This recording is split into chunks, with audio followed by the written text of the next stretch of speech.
think really helping them, new teachers pinpoint where misconceptions are in a really granular way to help build their pedagogy, but obviously to also help the students that are in front of them at that time. Physically having a device, having the space and the time to actually be able to complete work in a quiet space is not a luxury that every student has. Would I have had the time to tailor all these different groups if I wasn't using an online platform like Dr. Frost Maths?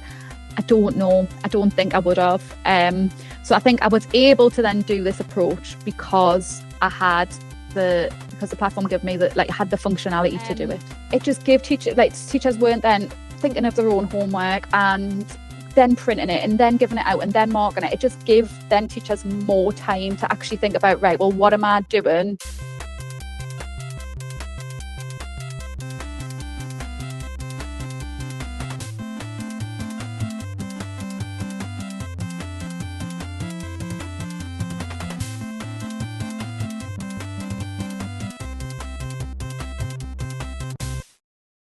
Welcome to Thinking Deeply about Primary Education, the podcast that makes time and space to think about pedagogy, teaching and learning, professional development, anything of interest to time-poor but enthusiasm-rich primary teachers.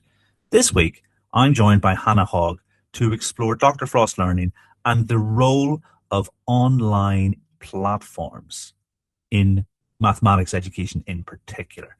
But before we do that, there's a few things I'd like to highlight. Obviously, in the link in the description, we have the access to the Thinking Deeply About Primary Education conference online and on demand. Tickets are on sale. They're going to be on sale for the best part of 6 months. I think we're probably a month into that now.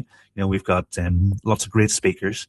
Like I say, you can watch them at your leisure, wherever you are in the world, and all the funds go to the Linter Cancer Centre. So if you haven't already got your ticket for that, then I'd highly recommend doing so. If you want to add your session to it, then please do reach out because we're accepting videos and we're updating all the time. And if you're thinking about sessions, we're going to be announcing the speaker proposals for a few conferences in the autumn term. So now, especially if you're a teacher, is the time to be thinking about, well, what do I want to speak about? No topic too niche, no teacher too inexperienced. We want to hear from practicing teachers, people in the classroom, about their experiences, about their deep thinking. Now, today's episode is all about the use of online platforms. And I suppose on some level, it might be a bit strange that obviously Alta are operating in this zone. They're in the same sort of area as Dr. Frost. But I think there are two things to really be sort of mindful of. I think both the sort of the offering from Alta and the offering from Dr. Frost are, I think, sufficiently different that they give teachers choice. And secondly, that choice is the most important thing. I really don't mind and really don't want people using our resources just because I've said so. The thinking, the thought that goes into curricular decision making is the most important element.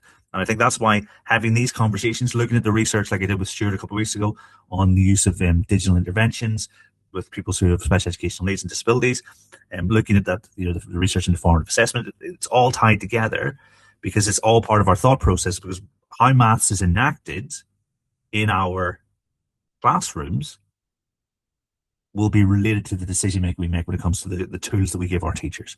And so if you're using our resources, you're adopting a very specific pedagogic model in most instances, whereas other times, it might be a different model or perhaps model agnostic.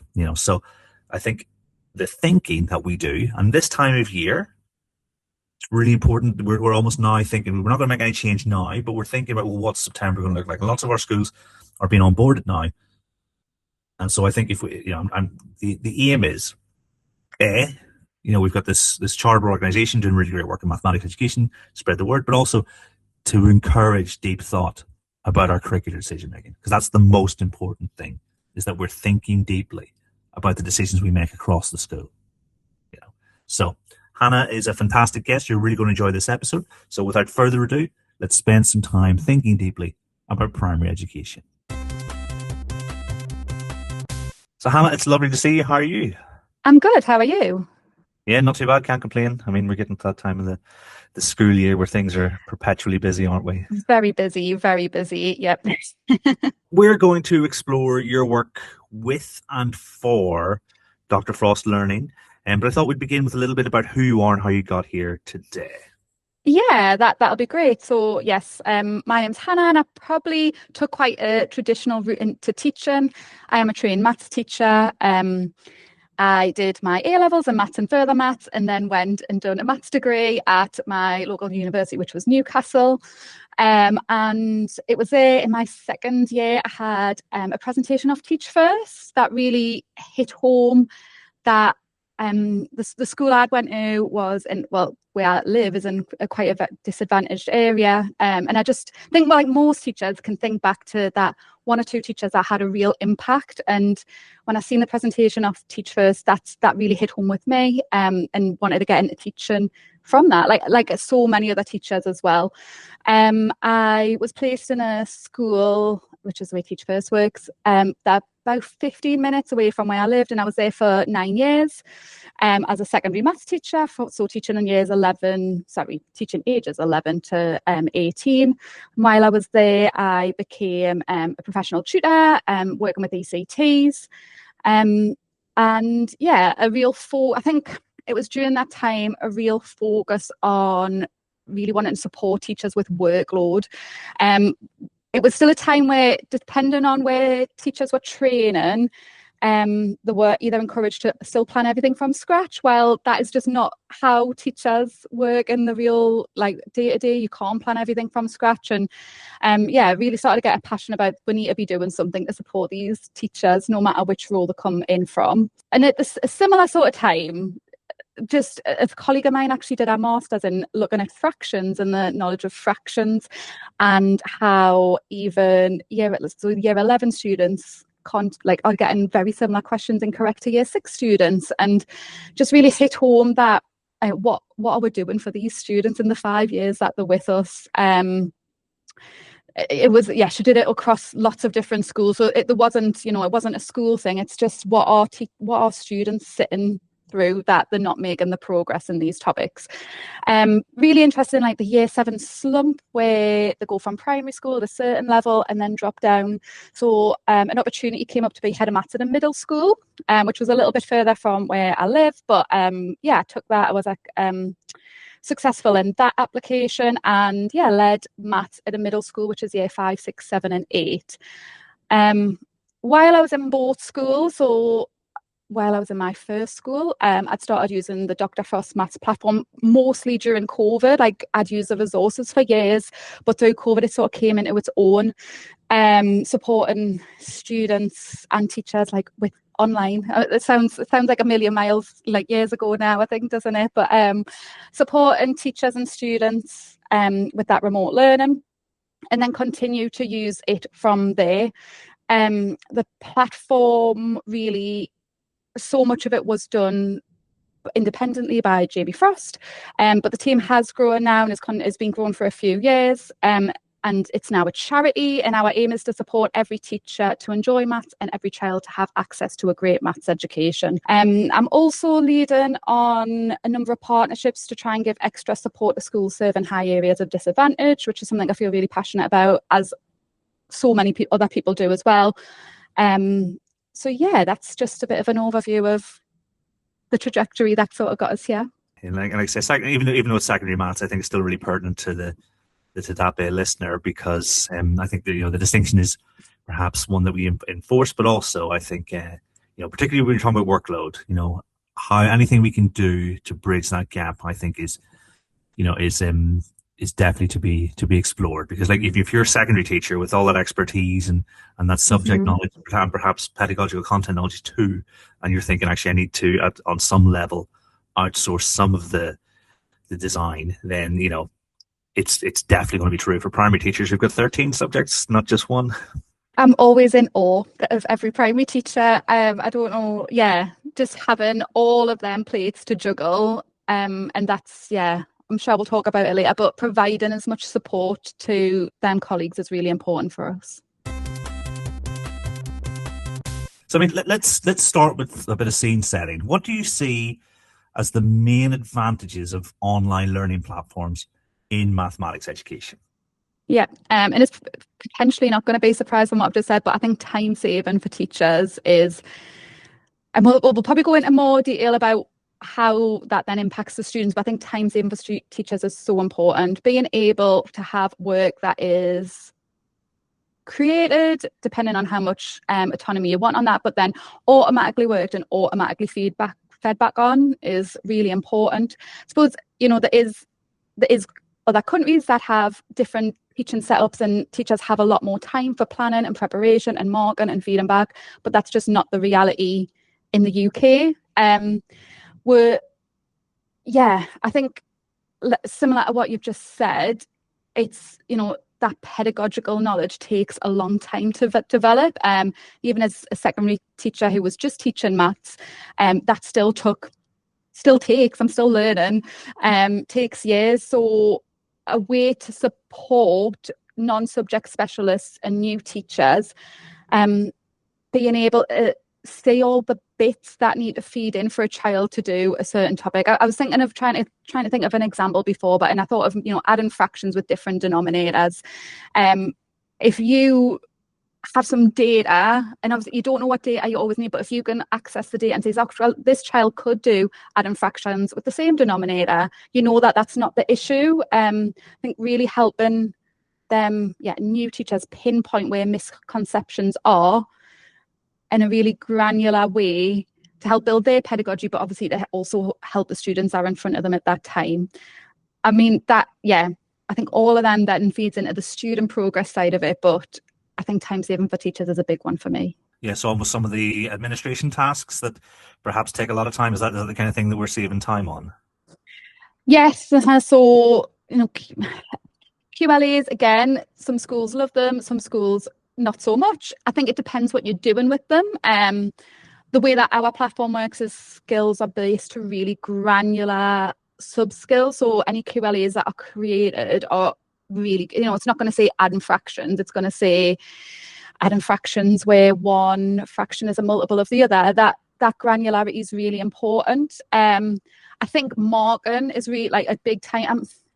I think it's, mark, because it's how much benefit does just giving ticks and crosses, you know, that could be a whole other conversation, couldn't it? But I think just automatically things being marked and getting that data for the teacher is really important, but also for the child to just know, I got that right, or I didn't get that right, is important. I know there's different ways we can do that in the classroom, but I think it's just, the way that different online things and then the insights that teachers can get from this data is the main advantages. Where do you think the limitations or risks of online platforms begin to emerge, particularly for younger students? I think motivation, and so I'm going to lead on in a little bit and go in a couple of different areas for this, but because that could be actually a positive, that students are getting instant feedback, that things can be really personalized to them, could be really motivational.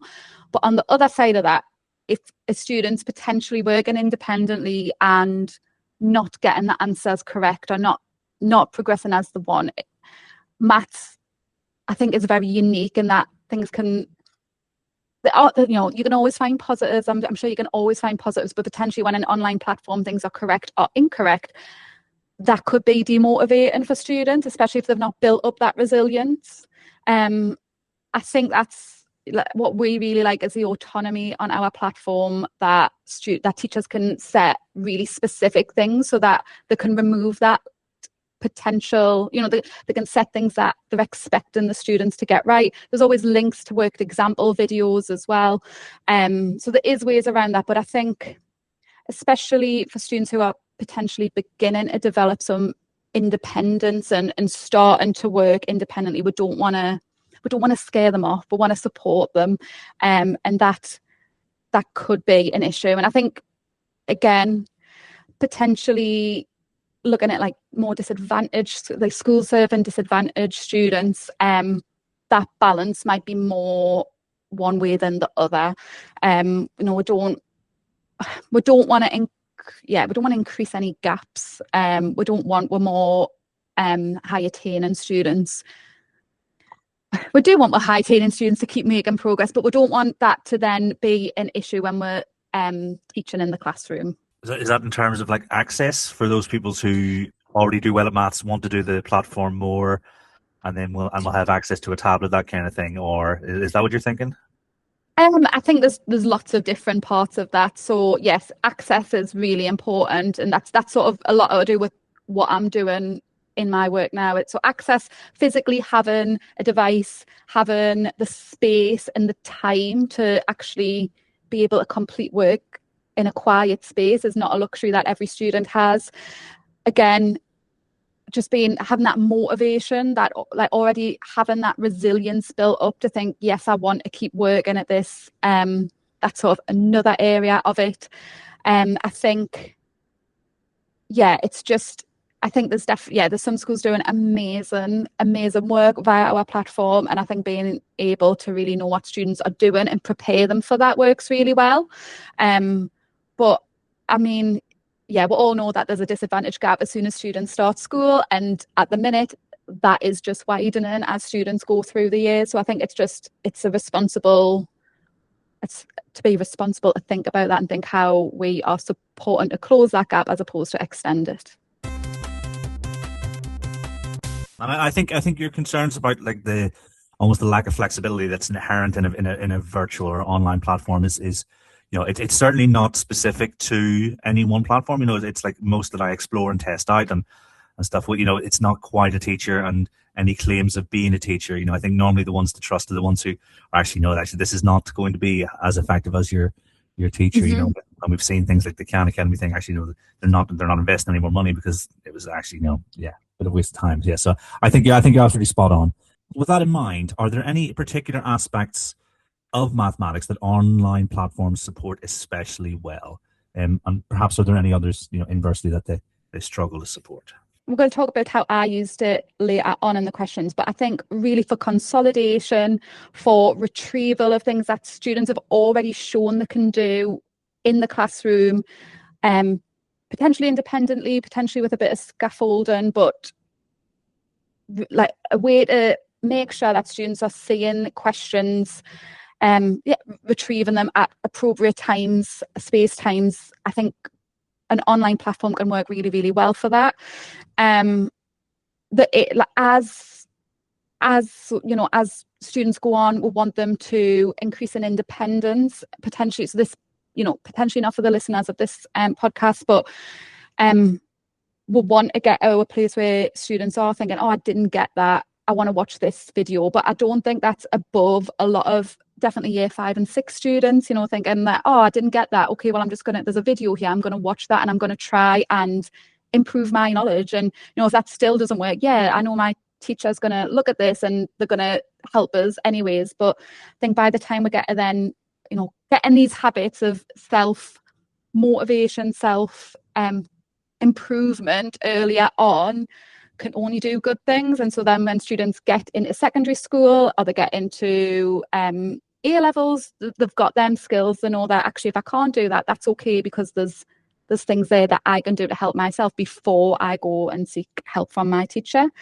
I think that's really general. I would say, in terms of things that, we're definitely not at a place technology-wise to support us, them really practical things that are really important earlier on in maths understanding. A lot of time's been spent on our platform with Desmos for like measuring angles and plotting straight line graphs, but it's still really important. I can't.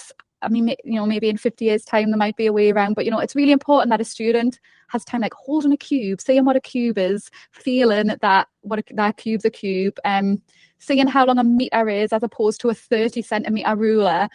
Like, these physical things are not things that technology is at a place to change. And manipulatives, there is some online manipulatives, but still, it's, in my opinion, really important that students feel these, that have time working with these things, younger students and older students.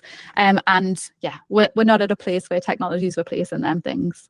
No, I'm definitely not. And there's also a question of, like, even if virtual reality, say, were up to, they could do that, would we really want that instead of real world, like pouring water and like using different beakers and that kind of thing, and like you say, even just playing with shapes and their properties, I think there's an argument to say actually we don't really want to, we wouldn't want to digitize that, would we? No, definitely not. And that human element is, so important in teaching, in especially with younger students. And even as we want human interaction, don't we? So I can't see a time when that human element would ever be replaced. It is just, yeah, like I said before, really supporting them key skills, retrieval and consolidation of things that have definitely at prime level already been taught by the teacher, already had that direct instruction, and then students are the online side of it really just helps to consolidate and keep students remembering them things. Yeah, so it's almost as if I think these online tools are really good at the not necessarily just the encoding element, but the sort of supporting pupils in transferring things into long-term memory, because we can apply that spacing, because as a human, it's really difficult to remember when's the last time we did that. But actually, is it SRS sort of algorithms, they help us to remember how long ago it was that we last tried to remember something. So yes, I think but the broader things get, and the more open, like I know, like A level and further maths and core maths, I think it's particularly tricky to capture some of the mathematics. I don't know. I mean, you're the expert in this, but certainly talking to people like Stuart, he'll say that whenever he thinks about those things on that level, it's always more difficult than it would be, say, with the primary curriculum as is.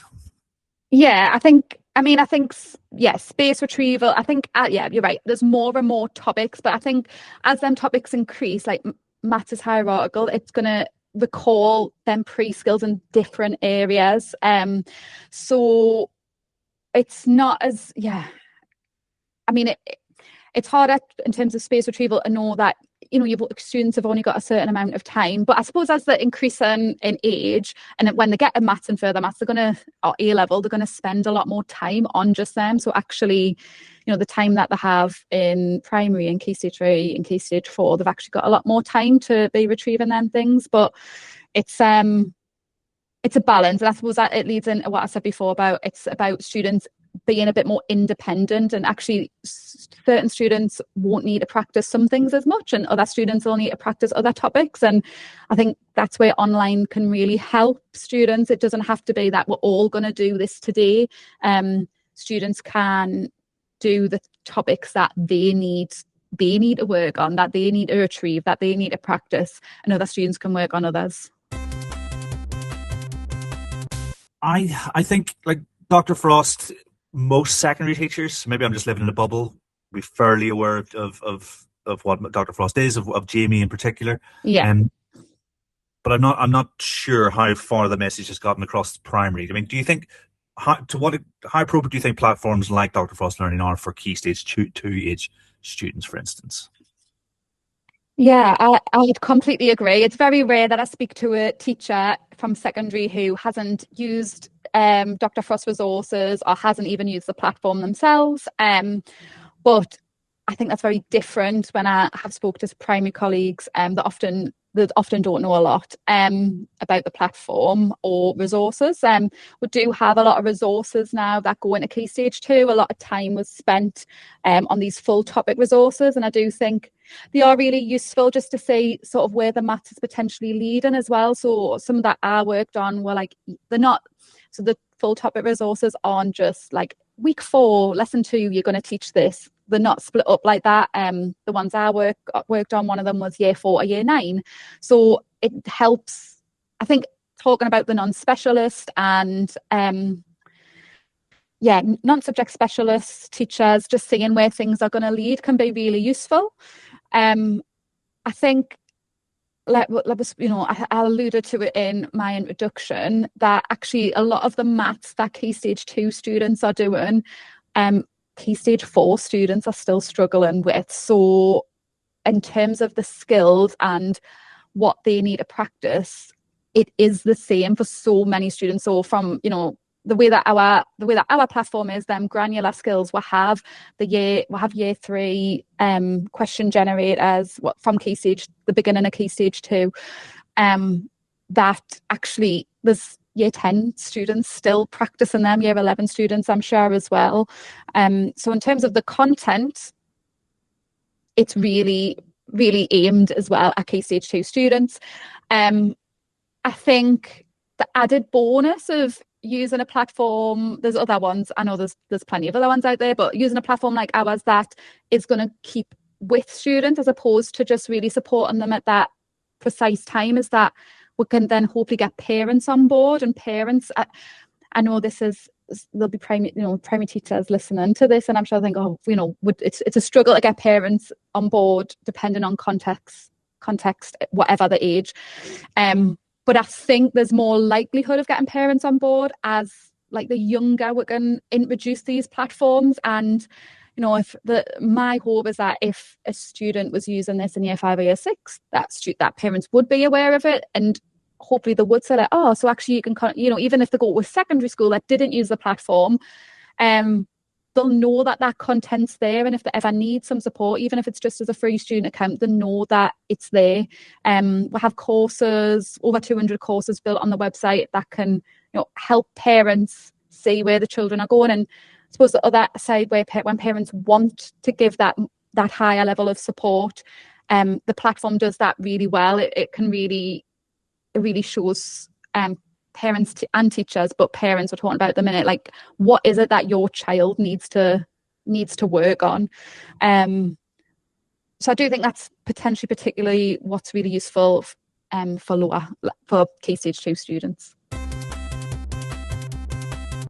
So how did you use Dr. Frost Learning in your own context, and what did it look like in practice? Yeah, so in the middle school I was in, I generally used it for retrieval. I used it on like previous years'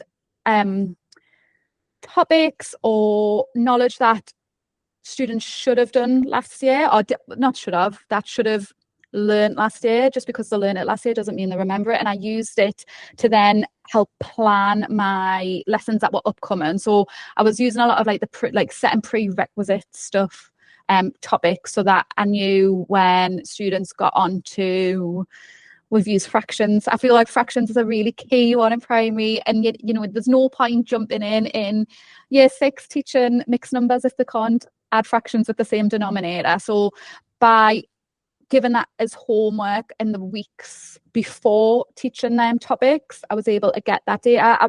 It was a large middle school. It was 7 form entry, so we did set for maths, which I know is going to be different in other, like most primary schools, but you will have them groups that need more support. And I think just having that awareness of where your cohort is and where different groups are, I found, and my teachers found, really useful. I used it as well just to try and increase motivation. So setting the same topics for a period of time.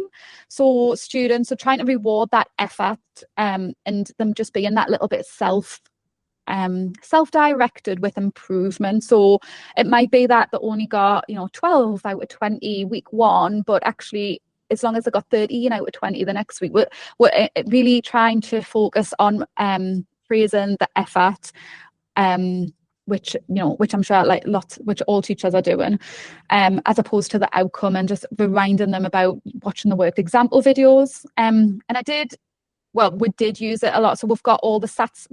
I'm saying this in probably the wrong week. We did have all the SATs papers up to the current time. We will have up to 2025, and we will have 2026 very soon. And just to give students the exposure leading into SATs,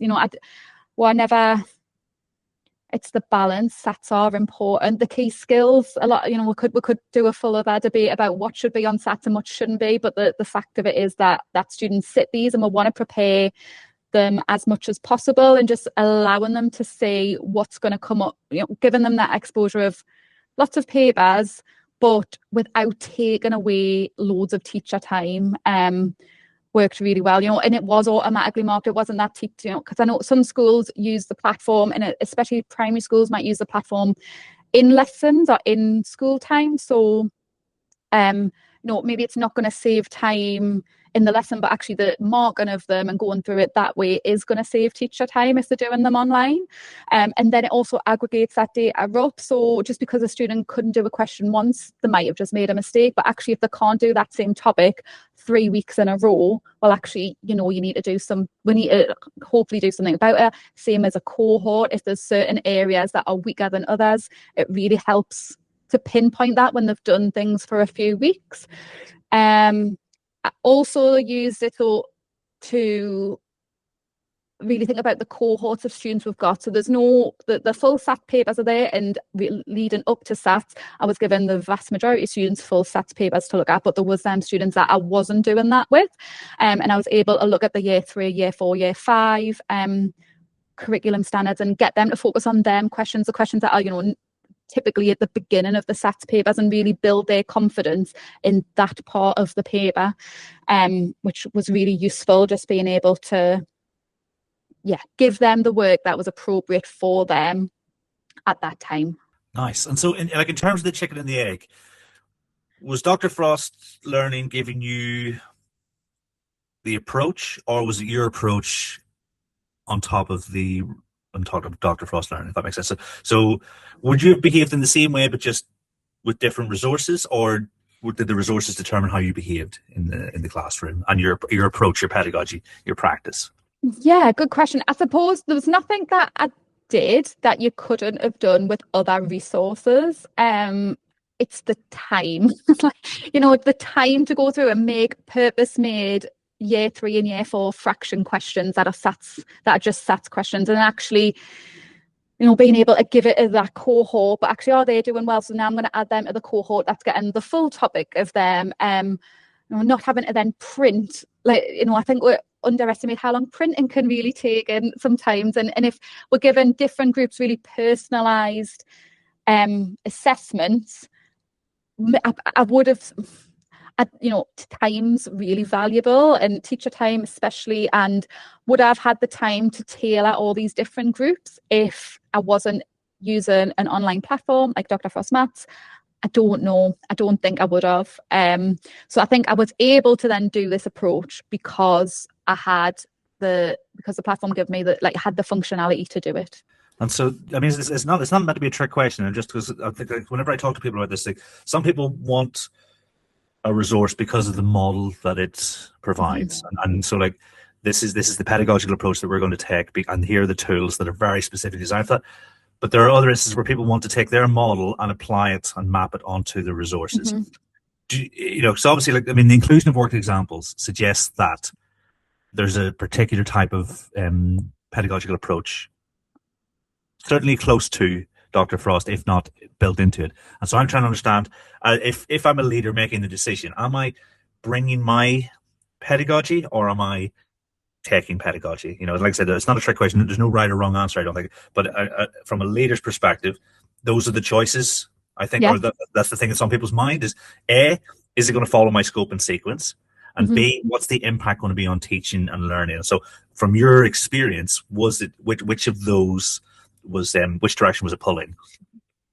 Yeah, I would say the latter, if I'm honest, that there's a high amount of teacher autonomy developed into the website. So I touched on the courses before, but all them granular skills can be ordered in any way that a school wants. So we have 200 made courses, but schools, leaders, teachers can order them and make custom courses however they want. So that in terms of sequencing, that's going to come up then. The way that there's worked example videos that generally go in one way, but some questions with model solutions might have more than one method. It's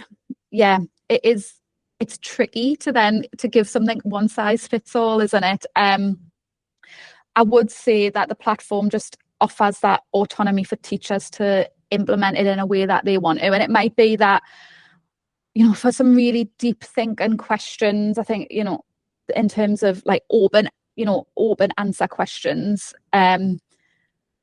platforms like Dr. Frost Maths and other platforms, we want students thinking, and of course we want students thinking, but we want students, being able to answer more open-ended things and ask questions. They aren't the things that are being addressed with an online platform. I think they are definitely more, practicing the key skills. There is we call them question generators, but our courses, our granular skills, where it's then I did one this morning with someone, and it was on factors and multiples, and then it went on to using factors and multiples in context. And so there's definitely questions there, and like that use lots of problem solving. We've got all the UKMT papers and primary versions on as well. So there is them questions that are more them problem solving and interesting questions. But I would say it can be the system's adapted to how the teachers or the leaders want to use it. Did using the platform change anything about your teaching, homework, assessment, pupil independence? Were there any impact on any of those things in your classes? Yeah, so I would say I sort of alluded to it, but like knowing prerequisite, knowing where students are with the prerequisites of upcoming topics just really allowed me to focus the time that we've got with students where it needs to be. So ideally we're getting to a point where students are watching them worked example videos, but actually when we're talking potentially, particularly with Key Stage 2 students, it's more just a diagnostic tool for me to see where they are and getting the most out of the limited time we've got with them. It also, as a leader, as a head of department, helps see, all right, well, we're not spending enough time on this topic because students aren't then getting where I need them to be, or time's just so precious for teachers and with students. I think that's probably the biggest impact in terms of knowing where they are and then being able to deliver the teaching that they need. I did use it as well when staff sickness was quite high. That was really useful for end of topic assessments, just so then, realistically, so I wasn't marking 7 classes of assessments. Just being able to get that data straight away was a really practical thing when I was a head of department. I think all of these things, because then the way that we worked it, sometimes it differed a little bit, but that there was centrally set homework for different cohorts, and different teachers would take responsibility for like different year groups potentially.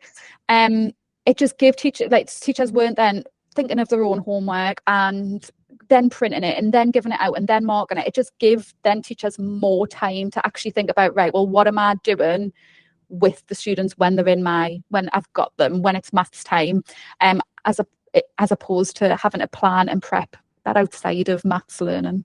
Yeah, which is ultimately what we want for our teachers. We want them to focus on the things that matter, don't we?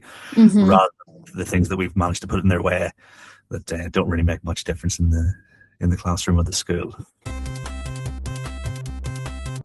So how do you think teachers should think about the balance between technology, teacher explanation, direct interaction, and mathematics learning? What's that balance look like, and what do you think would be useful for teachers to consider?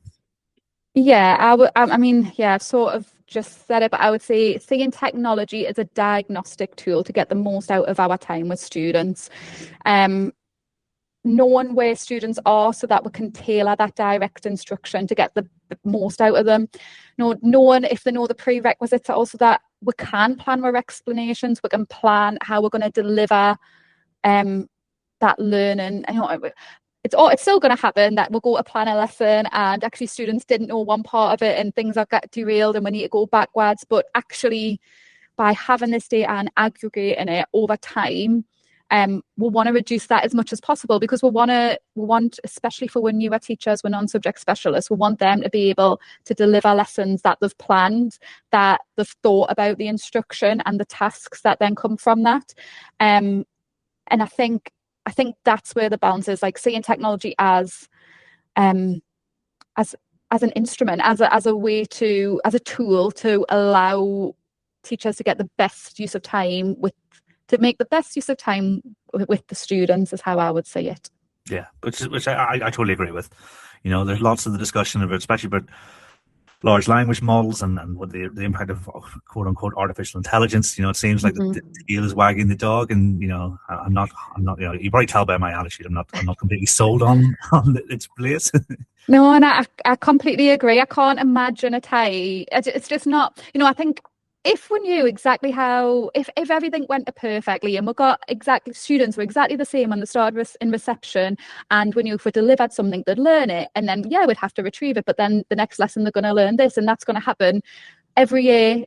Everyone would leave school with grade 9 maths, and we wouldn't be talking about this now because it would be solved. Like that's not the reality of teaching. It's not the reality of students, even students who are in, other like, you just don't know what's happened in their day already. You don't know if they've had breakfast. You don't know how well they're going to learn something. There's so many factors that fit into things. And yeah, potentially if every student was predictable, then we could just sit them in front of, potentially a computer 5 hours a day and they would learn everything. But that's not what the reality of where we are, and I can't imagine a time we ever are. But yeah, like you said, that human interaction, that social element of school, and even mathematics to an extent, yeah, because if so much of mathematics is cultural, and well, you need to have people for it to be cultural. It can't just be computers. So, but that is another conversation for another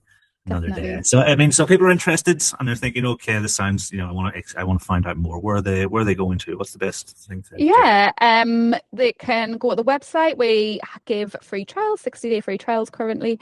They can email me if they want some really primary specifics. So want someone to talk to really primary specific. So my name's Hannah.Hogg not my name's not this, sorry, but my email address is hannah.hogg@drfrost.org. And yeah, would really welcome a conversation. Really, that is my job to see how it could work in your context, and would really welcome people to trial it out. Potentially at this time of year where there might be a little bit more time, but maybe not.